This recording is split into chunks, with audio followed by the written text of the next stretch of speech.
Udah? Udah. Oke, sekarang kita wawancara sama Ence Bagus.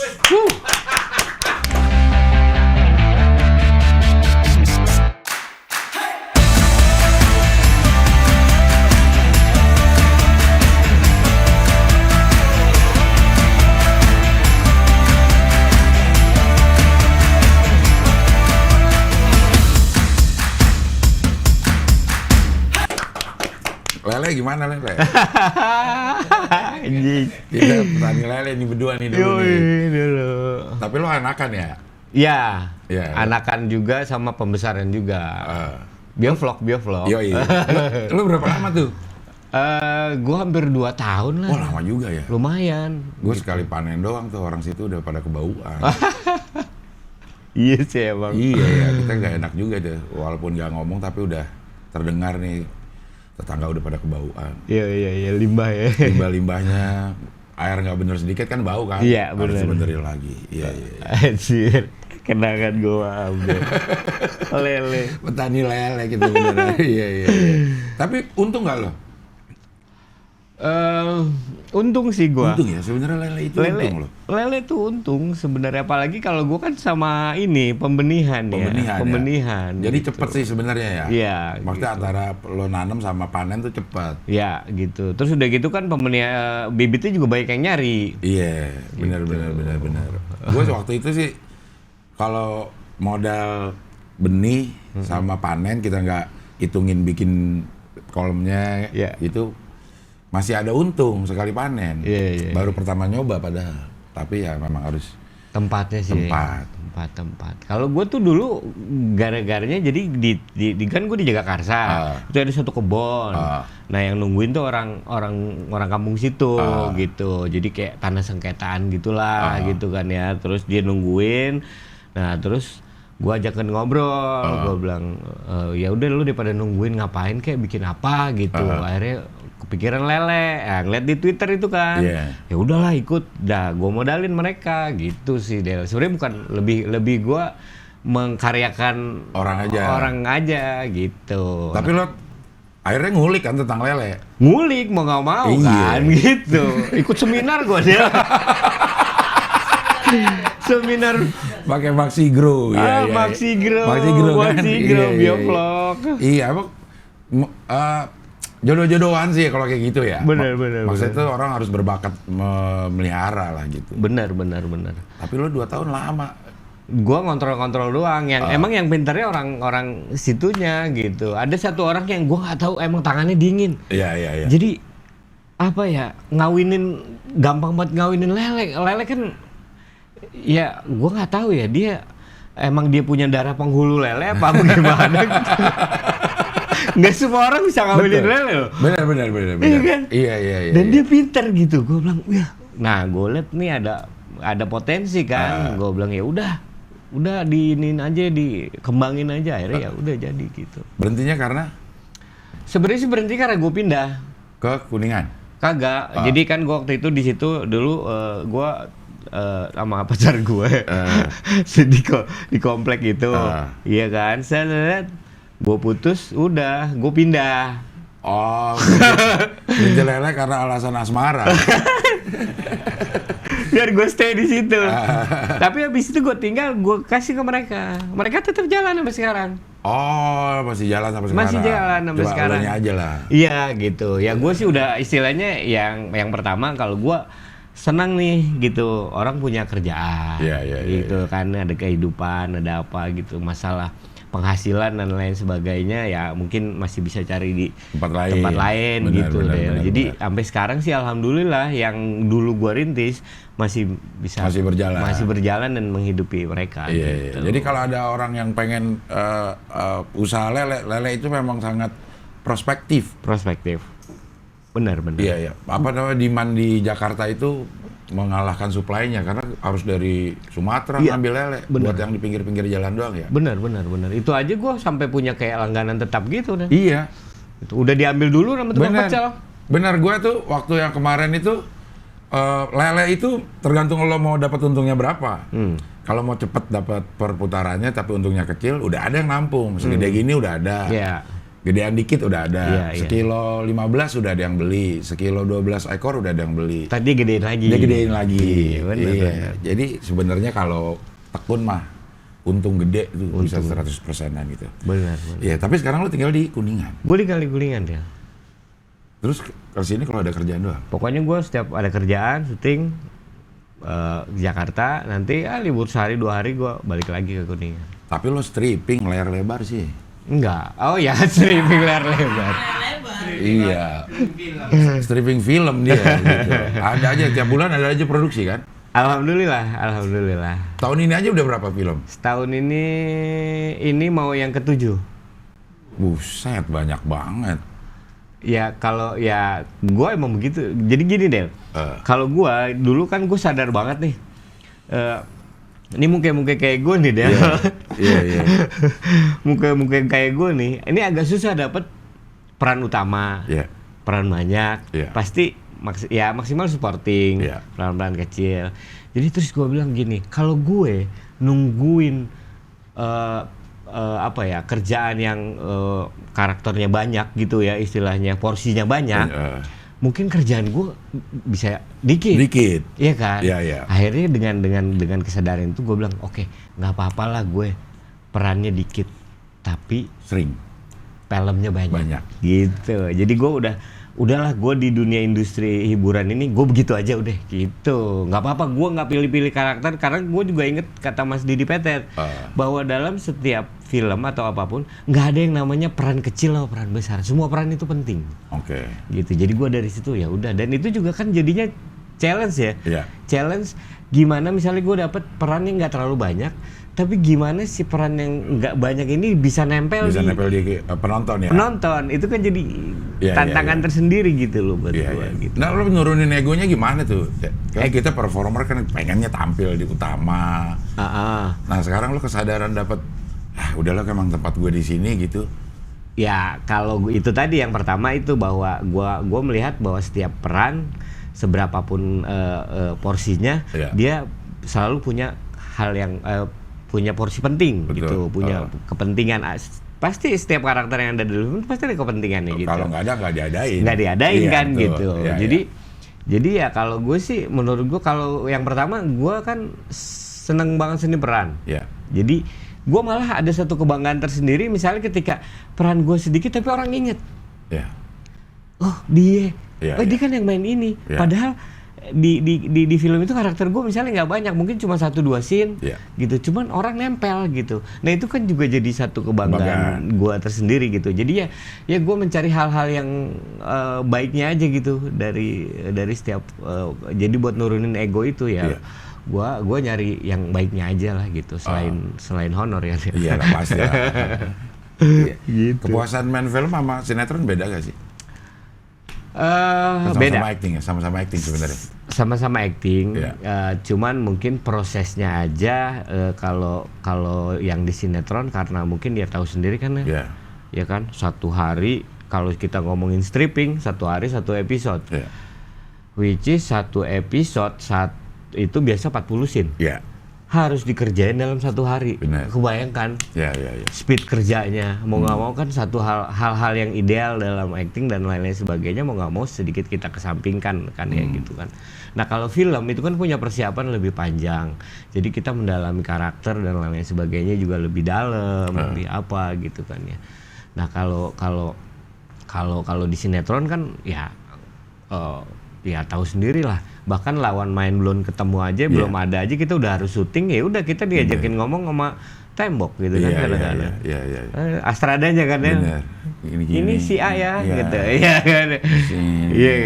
Ini sini ini tek kotak nih gitu. Tapi duit terjamin kalau sinetron stripping. Nah itu dia. Ya lo tinggal pilih mana deh ya. Nah lo lagi ada di kepentingan yang mana, lo pilih kerjaan yang itu. Bener ya gitu.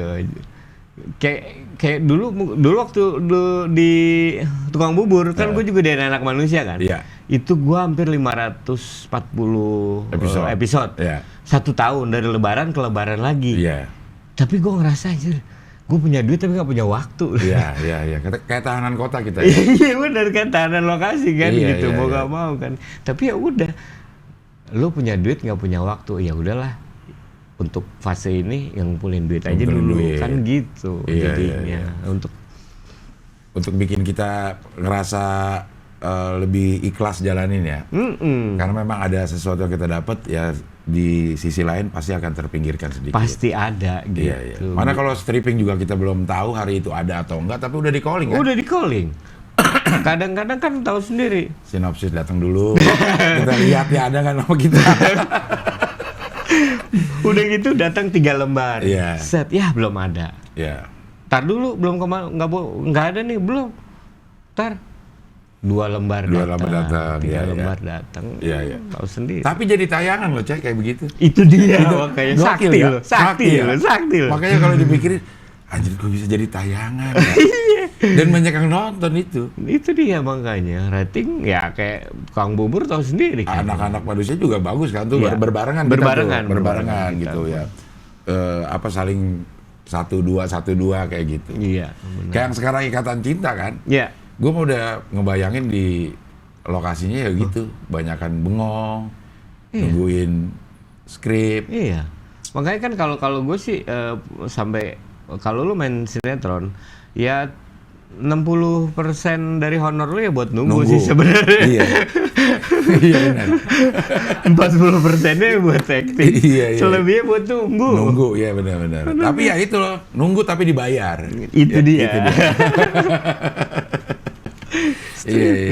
Tapi lu memang sekolah acting ya? Iya. Sekolah jurusan teater di IKJ. Oke, itu beda sama seni peran tuh beda? Teater sama seni peran sama? Sebenarnya kalau seni peran itu salah satu cabang ininya ya, mata kuliahnya aja ya. Kalau teater itu kan sebetulnya teater itu luas ya gitu. Ada acting, ada lighting, gitu kan. Pokoknya produksi sebuah teater. Gitu. Ada kostum, ada lighting, ada apa gitu. Nah, seni peran salah satunya. Tapi memang kalau di IKJ ada mayornya. Jadi jurusannya teater, tapi lu mayornya pemeranan gitu. Ada yang lighting? Pemeranan sama penyutradaraan. Kalau kayak lighting, kostum, makeup itu kayak basic aja, mata kuliah aja. Gitu. Dan lo ngambil seni peran atau penyutradaraan? Gue seni peran. Kelar? Alhamdulillah. Berapa tahun? Gue masuk 98, keluar 2007. Lo nyicil? Lo? KPR lo? Serius dah. Lulus dapat rumah di Bekasi ya? Iya, D3 lagi. Lah?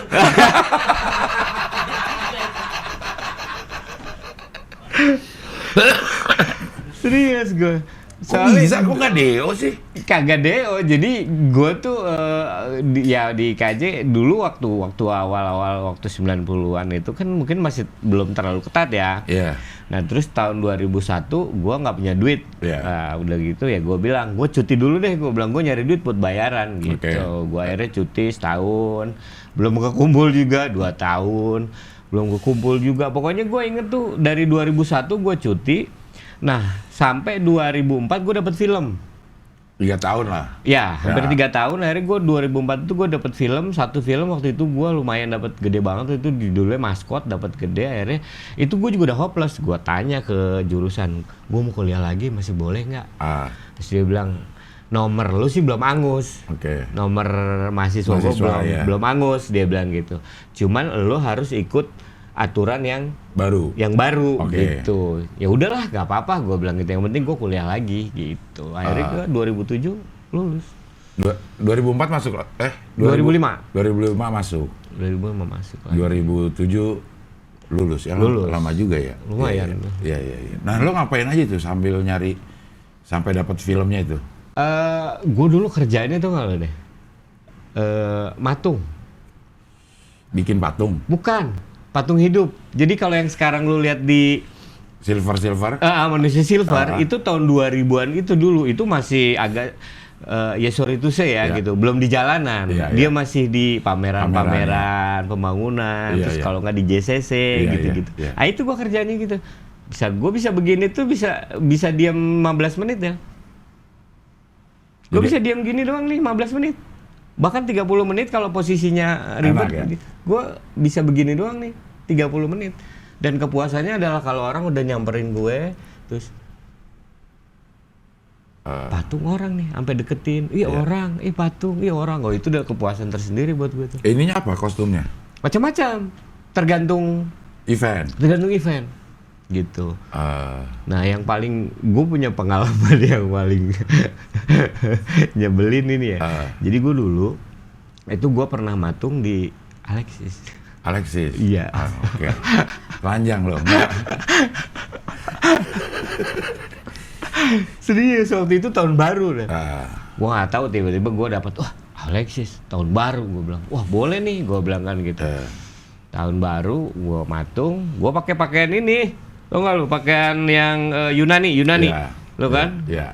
Yang pakai ini, terus pakai ini. Nah, gue pakai body tight mask. Body tight mask, nggak dicat. Ini doang nih yang dicat nih. Mask, set. Gue berdiri begini nih, set. Berdiri aja gue begini. Di pinggir jacuzzi. Orang lagi mandi, lagi berendam. Lagi pada berendam, Del. Semuanya tuh tahun baru paketan. Paketan dapat patung. Jadi pokoknya semuanya itu ya, ini maaf kata ini ya. Tupis semua tupis. Iya. Iya kan, pakai tupis. Sementara gue kudu matung di depan mereka, jacuzzi semuanya pada tupis. Ya tuh gue begini, ya. Badan sih kesini, mata kemana-mana deh. Wah, lo gak kuat gue. Tiba-tiba ini mas serius, ini true story. Kan gue di jacuzzi gitu ya. Terus tiba-tiba nih, emang ada brengsek tuh, gue bilang ada Uzbek kayaknya atau apa gitu, pirang kan ya. Dia nyamperin gue pelan-pelan, set dia berenang gitu. Gue lagi begini, set. Terus dia bilang sama temennya, hey gitu kan. Kan gue pakai ini nih. Yang bisa diangkat yang bisa diangkat ya. Tiba-tiba gue bilang, gue lagi matuk, aduh si kampret ngapain ya? Dekat-dekat gue, dia kemari, gue lihat ke bawah, kaki gue, nggak tuh diangkat ini gue, yang tutupan itu. Hey. Mending kalau diangkat doang sih, disengget deh, gue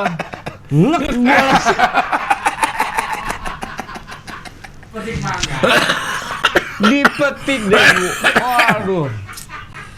Itu semua ruangan ketawa semua, orang gue tadinya diem begini, tiba-tiba disengget, gue langsung bonus lah itu, berarti matung bonus sengget ya. Itu berapa orang yang itu? Yang apa? Yang jadi matung? Kebetulan gue doang waktu itu, karena memang tempatnya nggak gede. Oke. Gue spesial waktu itu, gue doang. Atau ada ruangan lain? Apanya? Yang patung di ruangan lain? Enggak.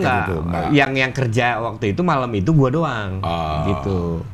Iya. Dan itu bukan sekali dua kali, gue tuh hampir pernah masuk semua diskotik yang ada di Jakarta. Tapi bukannya gue poya-poya. Matung jadi patung ya. Jadi mana?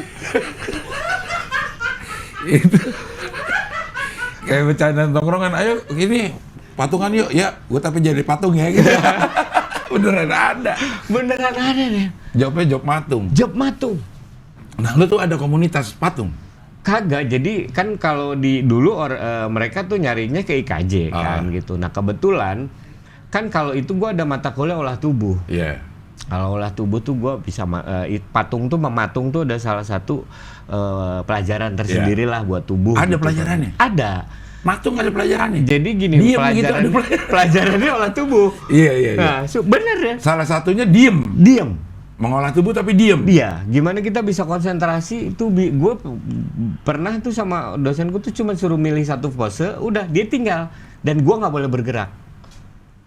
Jadi kalau gue gini aja udah, gue bisa setengah jam begini doang. Dulu mah. Ujiannya gimana sih? Ada nggak ujian matung? Nggak ada. Itu bagian dari ini pantomime. Oh, oke. Gue pantomime juga dulu sama Mas Yayu, sama ini gitu. Iya. Mas Didi, Mas Sena gitu. Jadi gue ikutan pantomime juga gitu. Nah dari pantomime itu awalnya, biasanya patung-patung tuh teman-teman dari pantomime gitu. Awalnya diajak saya punya klien sendiri gitu. Oh, iya. Tapi ada gak orang memang yang cita-citanya tuh matung? Nggak tahu gue sih kayaknya. Cita-citanya matung gitu. Iya, dulu gue matung itu karena jadi gue dulu semester 1 Del. Iya. Gue tuh dulu sampai nggak mau main sinetron. Karena Gue punya pengalaman buruk. Jadi gue semester 1 diajak sama teman-teman gue waktu itu. Syuting waktu itu. Syuting sinetron. Figuran nih. Atau kata awalnya temen gue ada karakter. Oke. Iya kan, sampai sono. Dia biasa lah Del kan jenjangnya kan biasa gitu. Iya. Figuran. Dialog. Pemuda 1, pemuda 2. Baru ada nama kan gitu. Laki-laki 1, laki-laki 1, laki-laki 2 gitu kan. Sama Aqua juga ngaruh tuh Del. Dari Aqua gelas. Segini, gede. Aqua gede sama aku yang dinamain. Itu strata sinetron. Itu strata sinetron itu. Iya. Lihat aja kalau lagi nongkrong Aquanya gede. Wah, ini peran Tama ini. Iya. Gitu. Nah, dulu gua pas lagi syuting ya mungkin salah atau ada kesalahan sebenarnya yang gua sebel. Jadi kan waktu itu gue suruh jalan, ada adegannya gue suruh jalan gitu. Terus yang Astradanya ngasih instruksinya salah. Yeah. Sutradara ngomel-ngomel, goblok gimana? Ya sutradara zaman itu ya, gitu ya. Mulutnya kan lumayan agak sampah juga kan. Goblok lu gini. Si Astradanya ngeboncingnya nggak mau disalahin, nggak boncingnya ke pemain. Itu udah biasa banget tuh Del, ya kan. Lu goblok lu gini bisa main nggak sih lu? Wah udah gue anjir gue bilang. Nah mati gue sekolah ini. Ada egonya gitu deh. Gue sekolah ini. Kan lu tadi yang nyuruh gue begini. Kenapa sekarang gue? Wah pokoknya gue gedek aja gue waktu itu. Udah dari situ kagak bakalan gue mau main sinetron lagi kayak gue bilang gitu. Iya. Kayak gue sekolah nggak manusiawi gue nggak diangkat. Kita betul. Ya masih ego ya kan. Gue sekolah terus gue digituin di lapangan. Mending kalau gue yang salah. Wah udah dari situ gue nggak mau tuh Del. Gue nggak bakalan main sinetron. Gue nggak mau main sinetron. Akhirnya gue hidup di panggung. Sampai dapat matung. Selain matung lo apa? Gua nyutradarain Lenong. Ada teater Lenong? Ada. Jadi kerjaan gua di kampus. Oh, di kampus. Di kampus. Gua bikin Lenong, bikin sandiwara, akhirnya gua bikin keliling-keliling kampung, Del. Iya. Ya, yang terakhir gua bikin sama anak stand up. Akhirnya tuh gua bikin yang sandiwara Betawi itu tuh. Itu. Itu emang dari dulu udah lo. Dari dulu gua udah gitu. Jadi kerjaan gua gitu. Jadi nyari sponsor, terus bikin pertunjukan di kampung-kampung, di lapangan-lapangan bola gitu. Itu hampir 3 tahun, 4 tahun lah gua ngerjain itu gitu. Jadi bener-bener idealis banget gua dulu. Nah, masuk TV? Itu dia. Jadi begitu udah 2007. Nah, gua tuh dulu nggak mau main sinetron, tapi gue iklan mau. Gue mau iklan karena tuntutan orang tua. Iya. Ya kan, lu kuliah ini mau jadi apa ini. Akhirnya gue kalau iklan gue kejar mulu tuh Del. Lo casting. Casting gue kejar iklan, gue kejar kemana-mana gitu. Karena kalau iklan kan gitu Del. Kalau gue main sinetron 1 episode, ya kan, set nongkrong, tinggal ke belakang dapur dikit, ya kan. Adegan kita lewat, besokannya udah nggak kelihatan lagi dong. Iya kan, tapi kalau iklan, nongol terus. Nah itu salah satu pertimbangan gue, biar mak gue ngelihat di rumah gitu kan, ada terus dulu gitu. Akhirnya gue ke iklan. Nah iklanku gue beberapa. Nah di akhir 2007 2006 gitu, gue dapet iklan Sampurna Hijau. Versi nasi Padang. Itu banyak versinya kan dia. Bahkan ada geng hijaunya. Nah, setelah geng hijaunya ya. Gue ada versi nasi Padang, bagian yang gue melongo doang tuh, pokoknya gara-gara kuahnya doang. Nah, dari situ, pokoknya gue lulus, tiba-tiba ditelepon gue sama dari Trans. Tantri waktu itu kalau nggak salah. Telepon gue, Mas Ince, boleh mau ke Trans nggak? Ada ini nih. Lah kan gue bingung dari mana ya orang gue udah lama nggak taunya si produsernya ngelihat iklan itu gitu, ngeliat iklan, wah dilihat nih, wah ekstravaganza nih, nggak ada orang jelek nih gini buat keset gini. Terus ya udahlah, akhirnya gue panggil tuh, dipanggil, ngotoy casting banyak banget ya. Iya. Casting udah, akhirnya gue lewat jalur belakang, karena gue dipanggil gitu kan, akhirnya udah set, alhamdulillah. Dapat gua bareng waktu itu Edric Chandra, Astianan, adenya Asti, sama ada satu lagi berempat tuh. Oke. Nah, masuklah Extravaganza gitu. Baru 3 bulan kemudian yang Omes, TJ dan lain sebagainya gitu. Jadi gua kalau disebut pertama kali yang gua ngerasa memang di TV gitu, ya di Extravaganza, dan alhamdulillahnya masuk pertama kali gua masuk TV. Ya di acara yang memang lagi hits gitu. Lagi hits ya. Langsung ada terus, jadi emak juga seneng. Iya benar. Iya.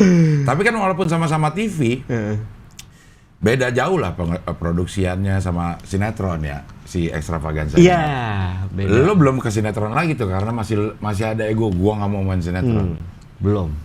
Nggak mau. Akhirnya lo kan main sinetron, stripping lagi. Main stripping setelah Extravaganza. Iya. Setelah Extravaganza tuh gue main Ketika Cinta Bertasbih. Oke. Kalau nggak salah waktu itu ya Ketika Cinta Bertasbih sama Mas Hairul Umam. Iya, Mas Mamang. Iya. Nah, akhirnya gue di situ mau karena ya setelah itu gue main sinetron gitu ya, dan gue mereka nawarin gue gitu kan. Terus udah gitu ya honornya lumayan juga gitu kan ya. Terus gue juga mau nyoba lah gitu. Akhirnya gue ya udahlah gitu. Toh posisi gue nggak kayak dulu pertama kali. Mungkin sekarang bargaining gue lebih enak lah gitu. Jadi akhirnya alhamdulillah gitu. Astrada udah nggak berani marahin ya. Udah di posisi Astrada, ya udah kalau dimarahin sutradara ditelen. Nggak berani marahin kita ya. Emang kejam banget, hukum rimba banget ya produksi sinetron itu ya. Iya benar gitu. Tapi gue akhirnya gue jadi lebih objektif aja sih. Iya. Gue ngerasa jadi kayak pernah main TV program, pernah main sinetron pernah, film gitu. Jadi ya ketika gue ngejalanin ya gue lebih tahu aja gitu. Orang-orang bilang wah sinetron gini-gini, harusnya begini, bilang ya nggak segampang yang lu omongin, lu harus terjun dulu deh gitu. Iya. Baru lu tahu gitu. Jadi gue ngerasa ya gue lebih objektif aja sekarang gitu. Iya. Kalau ada orang bilang mutu sinetron kita payah, ya lo harus ikutlah syuting 2-3 hari lah. Nah, baru lo tahu kenapa jadi begitu ya. Iya gitu. Tuntutannya terlalu berat untuk dapetin sebuah tayangan gitu ya. Iya, dan kalau misalnya bilang wah kita harus berubah gitu, nggak segampang itu. Nggak segampang itu gitu. Karena itu udah ya memang kita harus punya keinginan untuk ngerubah segalanya jadi lebih baik. Cuman nggak segampang yang lu pikir gitu. Iya. Iya kan? Iya benar. Ya karena yang pertama pasarnya udah kebentuk. Betul. Terus lu gila ribuan orang. Iya. Kalau misalnya kita mau bikin satu tayangan yang secara waktu produksi standar lah untuk menghasilkan tayangan yang bagus, ya kru-krunya nggak dapat duit, cuma dapat 1 judul, kan dibayar per judul dia. Per judul, iya kan gitu. Makanya kalau gue sih sekarang lebih dengan adanya series, ya kan gitu, itu jadi sesuatu yang menarik juga, yang baru juga kan. Jadi yang hal yang satu episode bisa dikerjain 3 hari, 4 hari, lebih ideal aja sih. Lebih ideal sih memang. Ya tapi kalau di sinetron industrinya begitu, tahu sendiri. Iya. TV-nya juga mintanya setiap hari. Itu dia. Masa ada orang mau nawarin duit nggak diambil apa? Itu dia. Ya kan, pokoknya iya ya dulu kata PH gitu. Siapa yang nggak mau ngitung harian ya? Iya. Kalinya ratusan, ribuan episode malah. Gimana nggak tergiur orang gitu ya. Dan nggak pernah mau stok banyak kan ya? Iya. Iya, karena kan kalau sinetron anytime berhenti bisa kapan aja kan gitu. Dan kita sebagai pemain nggak bisa protes tuh. Iya. Masih ada nih kontrak gue sekian episode. Nggak ada. Gitu, bodoh amat lo gitu ya. Ada yang nanya ke gue, emang nggak bisa nyetok? Ya kan harusnya kan, ada yang bilang harusnya nyetok dulu dong 15, jadi biar nggak ke. Ya nggak segampang itu kan gitu. Karena kan industrinya ya pokoknya kalau lu jelek mereka masa mau ngebuang sisa yang 15 itu kan nggak mau kan gitu. Jadi mereka setahu gue paling banter mereka punya stok 3. Iya. Betul. Supaya kalau diberhentiin nggak terlalu rugi-rugi amat. Itu dia. Iya. Tapi sebenarnya kalau kita sinetron itu kalau lagi promonya bikinnya cukup serius loh. Serius. Yang stripping itu semua. Iya. Bisa seminggu, 2 minggu untuk jadi satu judul. Bener. Belum Jadi, revisi ya. Iya, itu jadi memang di depannya itu bagus memang karena disiapinnya juga dikasih waktu banyak. Iya. Gitu. Ya. 3 episode awal mah bagus Ya. kan. Tapi udah kesitunya udah stripping. Tukang bubur malah 1 hari 4 episode. Dan Tayangnya kan dari jam 6 sampai jam 10. Dan kita syutingnya 1 hari 4 episode. berapa tim? 4 ya waktu itu? 4 tim. 4 tim, 3 kamera semua gitu. Dan bisa jadi loh gue. Jadi Iya. gitu. Belum lagi kalau yang ini syuting ini ya, apa? Grouping. Iya. Wah, aduh, bener-bener grouping gitu tuh. Grouping. Ampun, bener 4 yang ngumpul tuh bisa ada 16 kamera. Iya. Gitu. Pemain semuanya 15 pemain kumpul satu. Semua. Kamera breret kayak 12 kamera. Iya. Pokoknya udah ngeliat scene kondangan, undangan, waduh grouping. Bikinnya lama, iya. Itu strateginya si tukang bubur kayak gitu. Kalau udah mulai turun sedikit, dia bikin grouping. Karena dalam satu frame semua pemain ada. Iya. Kan si tukang bubur itu kayaknya udah dipetakan tuh, masing-masing karakter punya fans sendiri-sendiri. Iya. Jadi kalau udah turun, diadain di satu frame, jadi semuanya pada nonton katanya.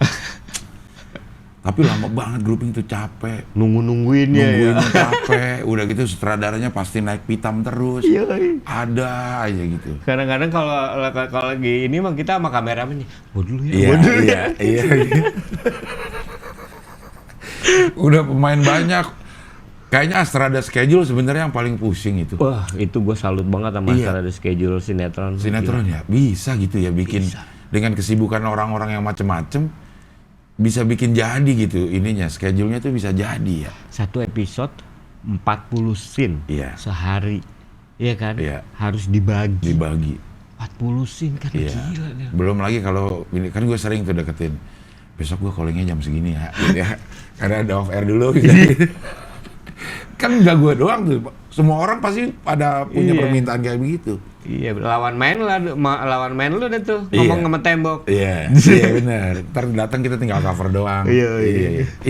Jadi kita mau udah biasa tuh kalau orang ngomong lu sama tembok. Iya, udah emang benar. Sering kita ngomong sama tembok. Ngomong sama kepelan aja sering. Udah sebel banget gue kalau udah Astradanya udah mancing. Iya kan, sambil dialog, bukan kapal doang. Iya. Ininya begini. Begini kan. Kan ada beberapa orang gitu ya. Jadi mungkin di hadapan kita ada 3 orang loh. Iya, kita ngomong sama 3 orang ya. Jadi kalau yang sebelah sini ngomong, sebelah sini yang lagi ngomong, dia di sini nih. Iya. Ngomong. Udah gitu kan kalau bacaan intonasi suka nggak bener ya? Iya. Kan dia. Iya. Kita gimana ngeresponnya? Aduh kocak deh. Iya. Tapi ya itu ada menyenangkannya. Kalau kita ingat sekarang sih, kayaknya lucu-lucunya aja ya. Tapi menjalankannya bukannya tidak bersyukur, tapi memang stripping itu menghabiskan energi. Habisin waktu. Bener itu kita nyari duit, tapi nggak ada waktu untuk ngabisin duit. Nah, itu dia. Udah yang nyebelin lagi kalau udah waktu kita udah semuain. Hiburan kita satu-satunya apaan? Transferan doang kan? Iya. Begitu ada... Iya kan, begitu honor telat tuh udah kayak iya. Karena hiburan kita itu doang. Benar ya, PH jadi tolonglah hibur para pemainnya dengan transferan yang tepat waktu. Iya benar. Yang tepat waktu doang ya. Nggak usah ini kita jadi bisa tuh orang-orang pemain sinetron terus sekarang bisa ngitung cash flow. Iya. Tepat waktu berapa episode gitu. Jadi bisa ini yang bikin ini kan banyak kan teman-teman kita yang episode udah banyak, tapi karena bayarnya dia nggak tahu turunnya kapan, banyak harus minjem segala macem. Iya. Masuk TV tiap hari, tapi duit kagak ada juga itu. Iya, beneran. Jadi kalau di sinetron sekarang rata-rata kita harus punya modal hidup 3 bulan. Betul. Jadi siapa bilang pemain atau aktor tuh modalnya cuman tampang atau modalnya cuman keahlian. Enggak juga. Biaya hidup 3 bulan tuh modal itu deh. Karena kita ya dari pertama produksi sampai nerima gaji ya 2-3 bulan lah. 2-3 bulan kita. Berarti selama itu kita harus punya modal. Iya. Tapi kalau yang stratanya udah tinggi mah beda. Dia mah bisa ganti tim. Iya kan? Kalau ada peran utama yang dia nggak demen sama tim ini, diganti satu-satu timnya itu. Bisa diganti. Bisa orang ya begitu ya. Tapi aku nggak suka sama ini. Ya, mampus udah nggak ada. Nggak suka sama lawan main, besoknya mati tuh lawan mainnya udah. Dan matinya bisa gampang aja ya. Gampang. Ya kan? Orang ntar kalau permintaan banyak hidup lagi bisa. Nggak cuma pakai peristiwa, pakai dialog aja ngomong, udah kelar. Udah kelar, benar. Iya kan? Kemana dia? Meninggal. Udah kelar. Nggak ada scene meninggal. Nggak ada. Aduh. Ya segitunya lah sinetron stripping banyak ininya, banyak penyebabnya sehingga hasilnya yang kata orang kok begitu banget. Iya. Tapi yang nonton banyak. Yang nonton banyak. Gimana coba? Ya. Itu iya, kembali jadi lagi lingkaran kan. setan ya. Pasarnya ada dan besar, jadi nggak mungkin. Ya maksudnya nggak mungkin hilang lah. Nggak mungkin hilang. Ya sekarang gitu seleranya juga. Ya kan kita juga nggak bisa rakyat Indonesia berapa ratus juta kan gitu kan ya. Udah gitu berpuluh-puluh tahun dengan selera dibentuk sama selera kayak gitu. Meskipun sekarang udah mulai ada peningkatan kualitas ya ada series, ada film kita makin bagus lain sebagainya. Cuman kan kalau ngomongin soal perbandingan pasar, masih banyak. Ya. Dan itu adalah pasarnya si pengiklan. Yang iklaninnya barang-barangnya yang beli ya orang-orang yang nonton sinetron gitu. Bener. Gitu, iya. Sama lah, komedi juga ada pasarnya masing-masing. Ada yang pedes-pedes tapi banyak yang nonton. Iya. Ada yang jorok-jorok juga tapi banyak yang nonton. Bener. Ada yang gelap-gelap ininya juga kurang ajar, tapi ada aja. Makanya tetap bertahan gitu ya. Iya. Nah, lo masuk stand up kapan? Jadi gua itu setelah pas ekstra awal-awal open mic. Jadi gue lihat di Twitter awal-awal open mic. Jadi gue sebenarnya dari dulu tuh suka pas di Extravaganza juga suka nonton stand up ya. Dan gue kan dulu di teater ada monolog. Monolog. Nah, gue pernah main monolog komedi. Gitu. Jadi gue ngeliat kok ada satu irisan yang sama nih gitu. Show tunggal kan gitu. Cuman bedanya ya kalau ini udah ada naskah buatan orang kan kalau monolog kan gitu akhirnya. Nah, waktu itu gue lihat di Twitter udah mulai ada yang waktu itu gue follow Ernest kalau nggak salah, Radit Ernest segala udah ada mungkin open mic ke-5 atau ke-6 gitu. Nah, akhirnya gue DM Ernest gue bilang gue mau dong tahu belajar stand up gitu. Karena mungkin dia udah kenal gue di Extra gitu. Wah, datanglah gue ke Comedy Cafe itu. Kemang. Gitu. Waktu itu gua waktu itu kan tukeran sama Ernest. Ernest punya bukunya Greg Den, gue punya CD stand up. Jadi gue bilang kita tukeran. Ya udah dari situlah.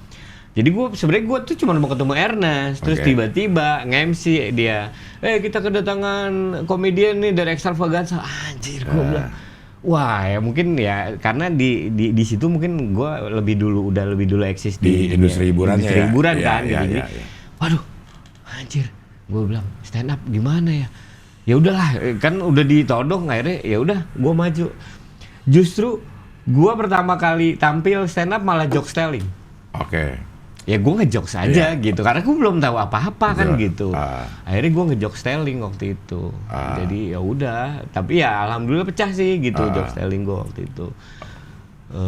Jadi setelah itu udah baca buku, udah bareng tuh gue tuh. Akhirnya sering open mic.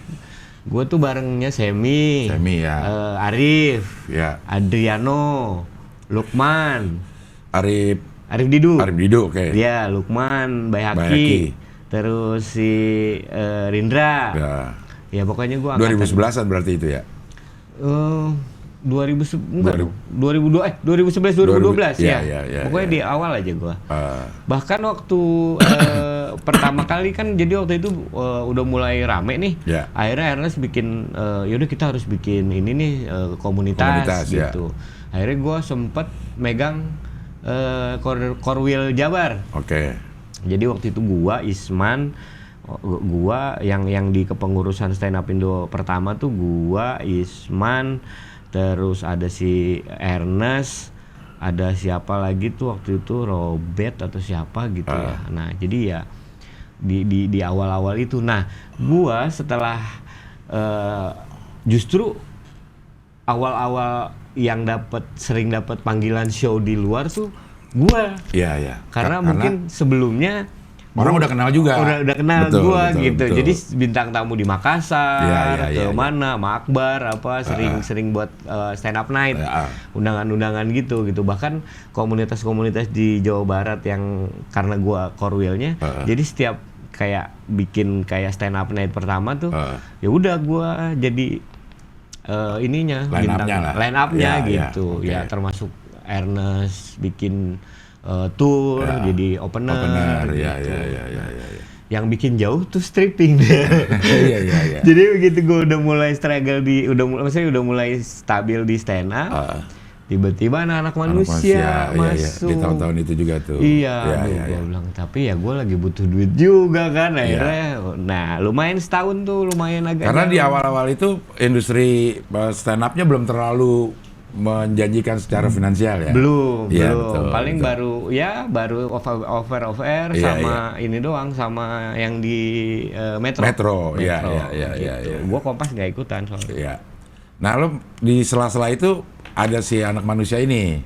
Lah akhirnya ya tahu sendiri kan kalau udah stripping gitu. Jadi gua agak jauh, maksudnya putus hubungan sama intensitas ketemuan sama anak-anak stand up itu hampir setahunan itulah gitu.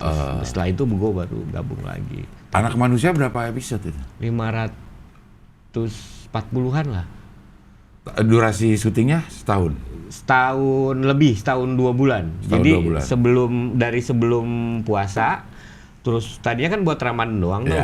Nah ternyata bagus sampai sebulan setelah Lebaran tahun berikutnya.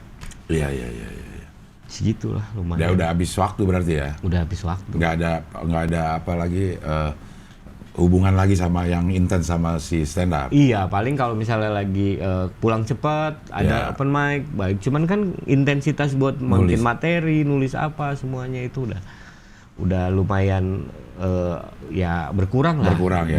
Itu terakhir gue abis anak manusia masih sampai ke ini Stand Up Fest. Stand Up Fest yang di Senayan. 2015-an itu berarti. Gitu. Lo masih main di situ? Masih tampil. Setelah itu udah mulai jarang. Ini terakhir nih lo stand up kapan? Terakhir sih kalau gue kebetulan di Kuningan kan ada komunitas. Nah akhirnya gue ngebangun komunitas di Kuningan kan, bareng-bareng di Kuningan. Akhirnya dari dulu gue sering bikin show sama mereka gitu. Jadi gue ajak anak-anak bikin pentas gitu. Dulu kayak gue dulu bikin pentas, gue mau bikin perpustakaan, gue bikin pentas stand up, bayarnya pakai buku. Waktu itu yang datang yang awe, pokoknya anak-anak Pride of Bekasi, gue ajak ke sana ke Kuningan. Gue bilang nggak ada duitnya nih, cuman kita kalau lu ke Kuningan, lu anggap aja wisata. Lu gue ajak jalan-jalan, lu gue ajak nginep, gue ajak camping, gue ajak apa semuanya gitu. Terakhir gue bikin stand up Sunda. Stand up Sunda pertama tuh gue jauhin Kang Epi. Gua jauhin Kang Epi, Fajar Nugra, Anyun Cadel, Kamal Ocon. Nah, gue bikin stand up Sunda pertama tuh. Di tahun berapa tuh? Stand up Sunda itu gua 2017. Ya gitu. Iya. Sekarang sih gue masih gitu. Kemarin terakhir di Kuningan, pokoknya ada beberapa teman-teman kalau mau show ya gue ajak, termasuk Kamal Ocon bikin show, gue bawa ke Kuningan. Terakhir Yuda. Brajamusti. Yuda Brajamusti yang ngapain itu? Ngapain? Mesti ngapain ya. Ya gue sih gitu. Alhamdulillah dapat ya ada teman-teman di Kuningan ya kayak gue pinjem dong gedung lu. Oh ya udah boleh gitu. Jadi ya lebih gampang aja gitu buat fasilitasnya gitu. Tapi sebagai penampil stand up terakhir kapan? Untuk off air lah misalnya gitu atau ada sih beberapa pekerjaan masih corporate gitu masih ada job stand up tuh masih ada gitu. Terakhir sih gue di Sudirman ya ada kayak apa perusahaan tambang gitu, terus kalau di Kuningan ya instansi gitu gue masih. Oh jadi sebagai penampil juga lo masih gitu. Cuman mungkin skalanya nggak di Jakarta sih nggak terlalu banyak. Job apa man? Job nyanyi. Sekarang lo job nyanyi? Kagak. Hah? Saya goblok. Job nyanyi. Iya. Tapi kan lo berarti ya udah lama lah ada di dunia industri hiburan lah, hiburan terus juga ke komedi kayaknya main film juga. Ada lah komedinya gitu ya gitu. Iya, tapi emang susah di situ sih. Gue ngerasa kalau di Indonesia itu stigma tuh kuat banget. Iya kan. Gue pertama kali pecah, maksudnya bukan pecah ya. Gue pertama kali nongol di acara komedi. Extravaganza.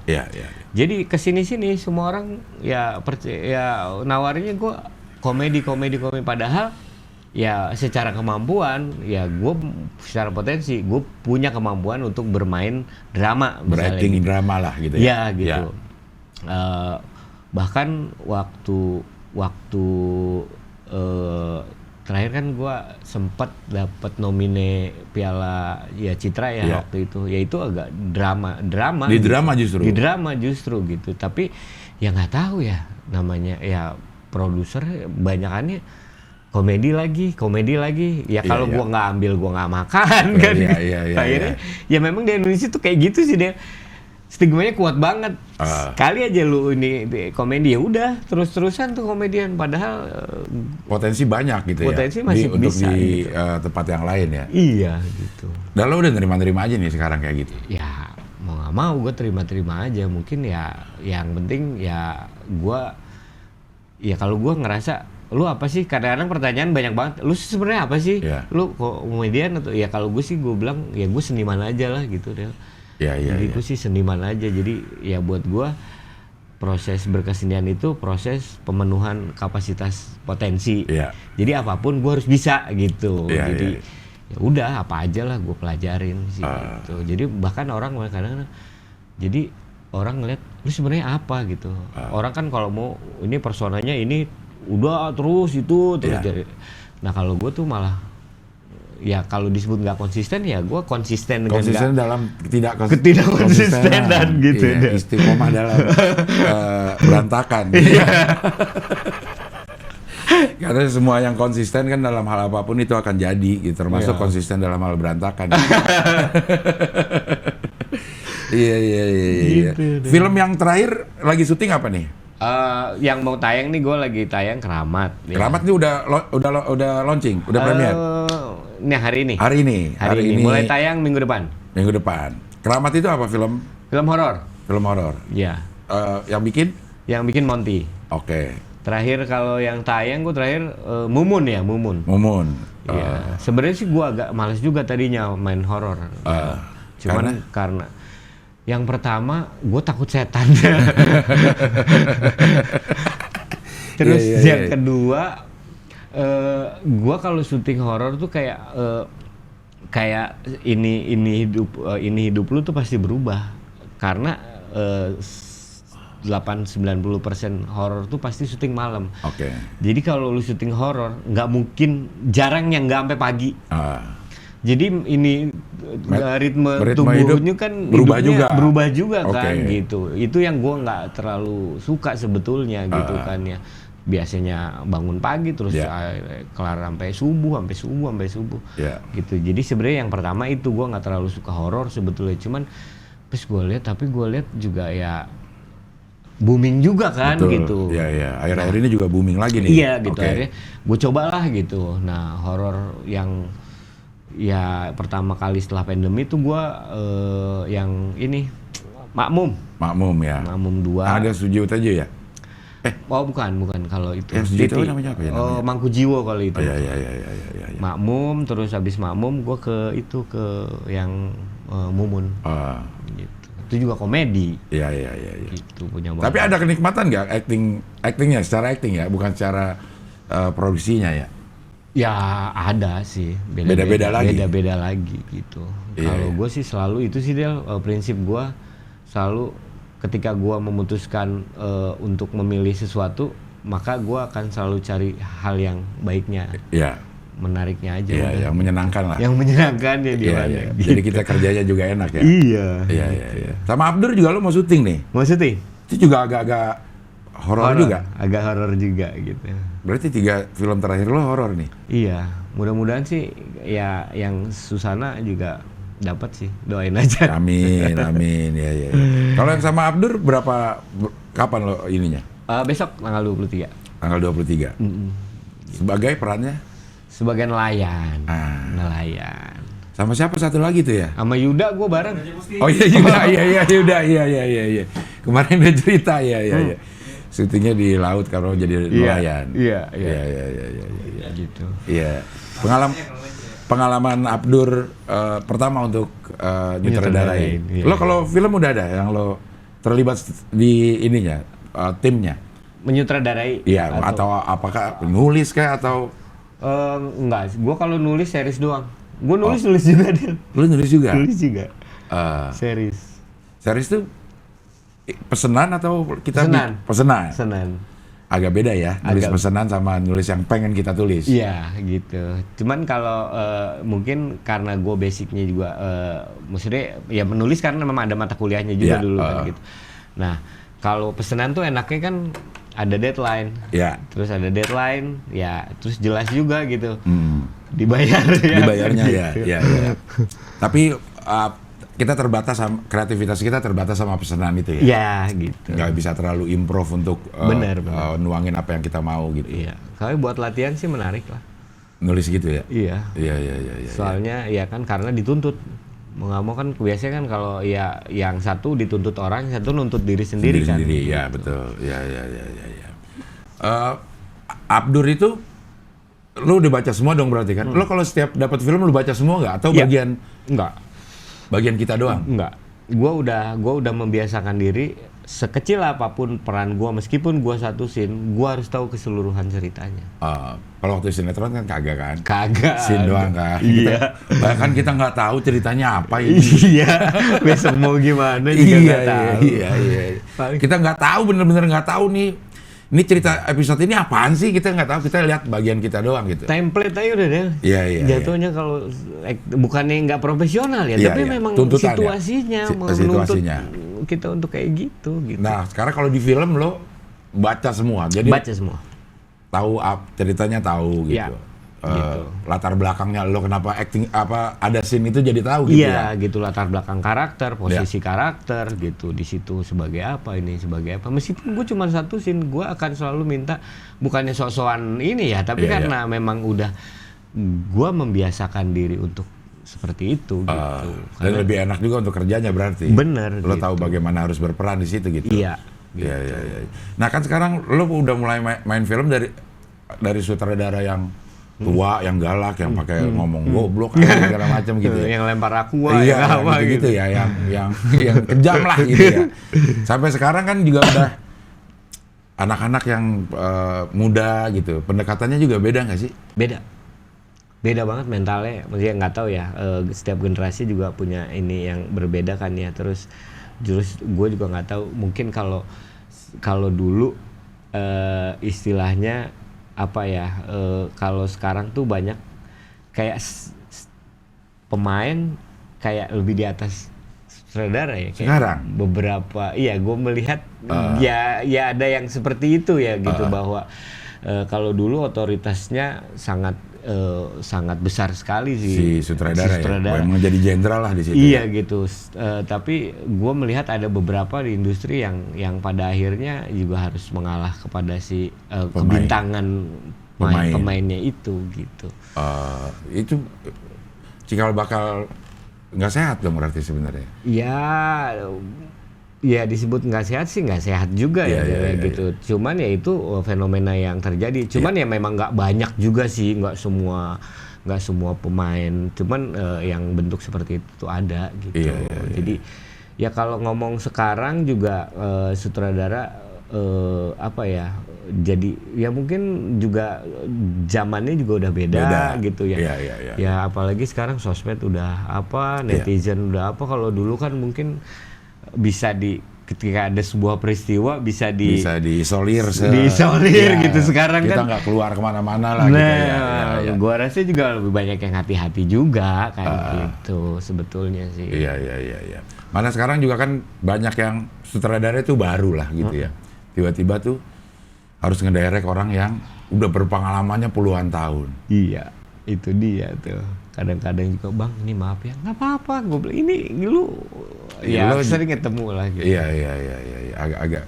Waktu yang awal-awal kita kayak tahun 2014-2015 banyak sutradara baru yang muda, yang nggak tahu. Gue inget banget waktu di Tukang Bubur itu, sutradara gue nanya, Radit siapa sih dia? Gitu. Dia gitu pasti udah lagi film apa gitu. Kok dia bisa sih jadi sutradara? Memang tidak terdengar sama skena sutradara di Indonesia tuh kagak terdengar. Tahu kok dia bisa sih jadi sutradara gitu. Iya. Ada kecemburuan itu sama ini generasi itu gitu. Karena masuknya tuh terlalu cepat gitu. Ya karena ya mungkin kalau dulu juga kan perkembangan sekarang dari alat juga kan mempengaruhi banget kan ya. Benar. Ya. Gua termasuk alhamdulillah ngerasain dari era yang yang manual sampai yang digital gitu kan. Yang masih pakai kaset lah. Ya pakai Ken. Ya. Ya dulu wajar lah istilahnya kayak dulu kenapa sutradara lebih keras, lebih straight, lebih ini karena dia mempertimbangkan bahan baku. Betul. Nah, dulu kan film ya, misalnya film satu Ken itu kan let's say 4 menit ya. Satu kali 4 menit lu salah, lu udah ngebuang. Kan gitu. Jadi betul. Ya kan di sutradara juga jadi ya wajar lah lebih keras. Bahkan dulu nggak ada tuh langsung take gitu, latihan dulu begitu udah oke supaya nggak kebuang bahan baku kan. Gitu. Kalau sekarang kan ya jelek hapus. Jelek hapus. Kalau dulu memang ya dengan alat seperti itu maka persiapannya jauh lebih ideal menurut gua gitu. Iya, karena tuntutan itu berhubungan juga dengan biaya produksi. Lo salah adegan, biaya produksi nambah. Ya kan itu kan yang satu Ken ini ya, satu Ken ini misalnya let's say gua nggak tahu. Misalnya 10 juta. Cuman ngerekam 4 menit. Lu salah aja adegannya. Berarti kan ada berapa ratus ribu yang kebuang. Kebuang. Nah, jadi ya dulu wajar kalau mungkin ya sutradara sampai strike karena itu tadi ngegoblok-goblokin karena gue mempertimbangkan itu juga gitu. Istilahnya dulu mah kalau yang gue denger cerita mah yang boleh deketin kamera tuh cuma 2 kameramen kalau nggak sutradara. Yang lain mau dilempar deket kamera mah. Siapa lo megang kamera? Iya. Pertimbangannya itu juga ya. Itu juga pertimbangan. Sekarang teknologi ya salah tinggal hapus. Salah tinggal hapus. Iya. Jadi dulu memang latihan supaya take itu ya udah 99% one take gitu ya. Kalau terjadi retake udah biaya lagi nambah, apalagi yang adegan panjang, misalnya adegan dialog sampai 3 menit, gitu. Udah habis satu Ken gitu, begitu diulang, kan misalnya di 4 menit, ya kan, ngambil adegan 3 menit, salah, kan nggak bisa dipakai yang semenitnya, diganti dulu sama yang masih 4, yang satu ntar disisain buat adegan yang setengah menit, ganti lagi, itu kan lama lagi, kayak gitu-gitu, waktu lagi, gitu. Jadi banyak banget variabel ininya. Termasuk latihan blocking karena lampu harus benar. Kalau salah harus mindahin lampu berat banget dulu. Berat banget dulu ya kan. Udah gitu kan dulu kan nggak, hasilnya nggak akan tahu. Kalau sekarang kan udah ketahuan. Iya. Dulu mah kan dicuci dulu. Iya. Sekarang udah ada yang edit di tempat. Di tempat, Iya. Memang perubahan-perubahan itu juga yang bikin suasana atau budaya kerjanya juga berubah. Gitu. Iya. Jadi ya harus dimaklumi lah, bukan orang dulu sok-sokan. Sok-sokan gue jenderal di lapangan ini gitu. Tapi tanggung jawabnya memang besar banget. Iya. Nah, lo ngeliat film Indonesia sekarang keren. Dengan pengalaman lo yang pernah main gitu. Iya. Menurut gue sekarang jauh lebih bagus ya, secara teknik juga. Secara teknis lebih bagus juga gitu kan ya. Mungkin ya apa ya, banyak. Kalau dulu kan kita istilahnya apalagi tahun-tahun 90-an gitu kan film udah jarang ya. Istilahnya kalau sekarang kan kita punya banyak referensi, tontonan dan lain sebagainya. Jadinya menurut gue jadi semakin bagus lah kualitas sutradara. Karena teknologinya juga kita sekarang udah mulai bisa pakai ya. Benar. Kalau cerita mah gue yakin kita juga banyak yang bisa bikin bagus ya. Benar. Cuman sebagus apapun cerita, cuma kalau secara teknis kita nggak bisa ngambilnya, akhirnya jadi nggak enak juga gitu ya. Benar. Sekarang teknis udah mumpuni juga lah gitu. Iya. Lo target apa paling dekat ini selain main film? Target ya gue sih pengen nyutradarain sih, pengen punya karya film penyutradaraan. Pengen punya itu sih gitu. Kalau panggung kan udah gitu. Iya. Matung juga udah. Matung di Sengget juga udah. Gila. Stand up juga udah keliling-keliling. Stand up pernah gitu. Ya masih kangen juga sih gue stand up. Iya. Gue stand up tuh beat lo tuh yang inget yang di toilet, ketok-ketok, sama yang manggil di bioskop. Iya. Gue nonton di mana itu ya? Gue bisa kenempelan sampai sekarang. Ini kayaknya waktu di Suca. Enggak, sebelum itu. Oh, sebelum. Sebelum itu gue udah, kan lu di Metro kan? Oh iya. Iya. Sebelum itu gue udah ini. Iya, yang di toilet di wawancara itu. Iya. Iya. Tapi menuju ke target lo dia udah ada jalannya atau? Ada sih. Kebetulan gue juga udah belajar bikin series dulu. Iya. Sama teman-teman di Kuningan. Jadi gue sama teman-teman filmmaker Kuningan terus bikin series Kuningan Kenangan. Sekarang udah jalan lah gitu ya.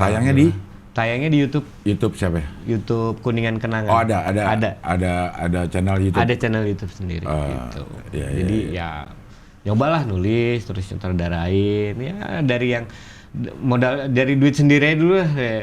Takutnya kalau duit orang enggak. Iya. Kan lebih enak gitu tanggung jawabnya gitu. Iya.